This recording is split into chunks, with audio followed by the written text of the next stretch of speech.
All Good Names Taken says, I don't question my Lord. It hurts, though, knowing the evil and the wicked appear to prevail on earth. Let me ask you a question. If you don't question God, how can God answer your questions? Right? God can take your questions. God can take your criticisms. God can take your anger. God's shoulders are massive, or God isn't God.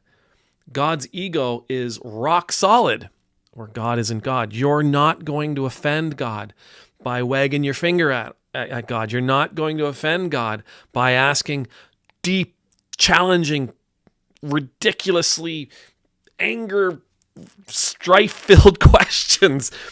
Please do. If you're willing to ask God the most sensitive, the most awkward, the most offensive questions, God may answer. And that's what we want. We want God to answer our questions, because as God answers our questions, we get new insights into who God is, what God is made of. Think about Job. We look at Job. Job went through all that horrible stuff, and he did. Job went through a lot of horrible stuff, and Job let God have it. Job let God have it. And what did God do in return?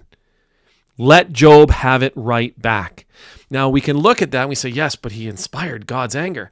Think about all of the wisdom that God imparted onto Job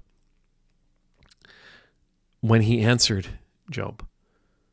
Yeah, and God was a little pissy, but think about everything that God shared with Job in that moment, because Job was willing and courageous enough to stand up and say, man, I need some answers here, buddy. You got to give me some answers. This is not okay. And God went, oh, is that right? But it's that we should desire.